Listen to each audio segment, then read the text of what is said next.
Welcome, mindful performers. Cecil Buckhannon here. Today's topic for Vlog Every Day in August is how do I plan my week?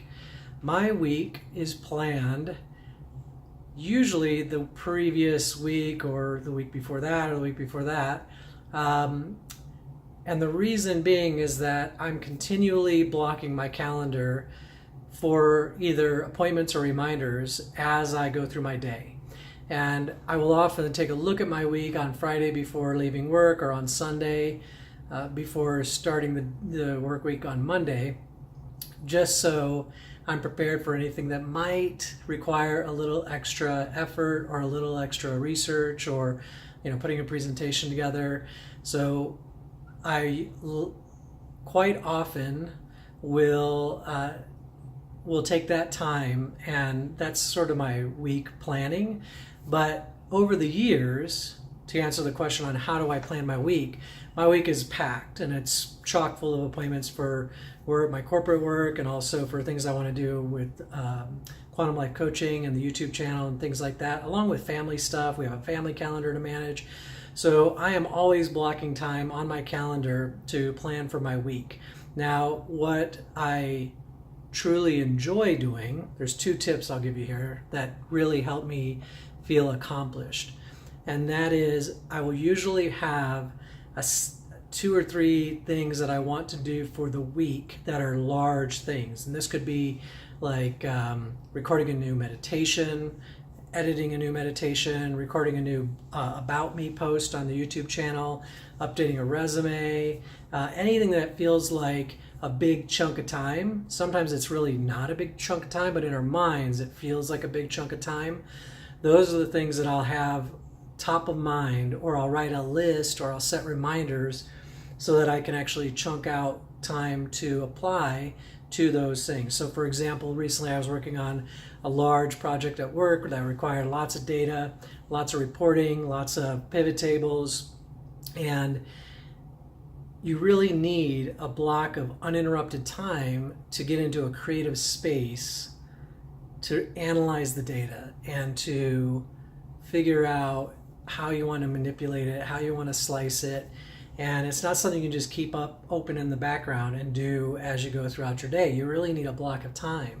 And so I actually created 2 or maybe 3 blocks of time in the morning, relatively early when my brain was freshest, to be able to work on that project. And of course, all my other appointments are around there, and I can move them as needed, or sometimes I can't. But that's one thing I do, is make sure I have some large items I want to accomplish for the week on Sunday or Monday, and then making sure I have time allocated to really work on those. The other way that I plan my week and really keep up on open items is whenever I get an email that needs a follow-up, or anytime I send an email that I definitely want to follow up on. Sometimes I'm waiting for somebody else to follow up on it. I don't want to overstep. Sometimes I want to follow up on something, and I'm not overstepping if I do it myself.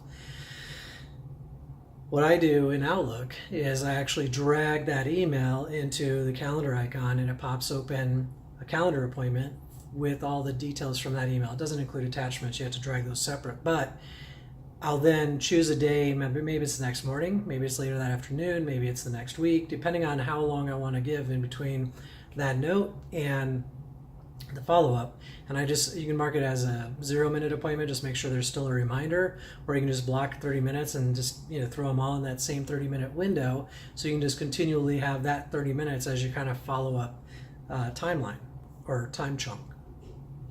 And I find that really helps me not lose sight of open items, whether it's for internal or external clients or things for the business, because in email it's just so easy for things to get lost or overlooked or filed away or whatever.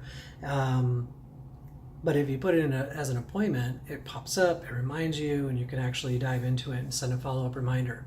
Now, I often will blind carbon copy myself on emails like that, so that I have it at the most recent spot in my inbox, so I can just grab it and pull it over. And then I can actually file that whole conversation and not have to keep it open or in my regular inbox. So it clears my inbox, but still allows me the time to follow up on it in the future. So that's how I plan my week. Let me know how you plan your week. Thank you for watching. As usual, if you enjoyed the video, click like, share if you are so inclined, and subscribe to be notified of future videos. Thanks for watching. Have a great day.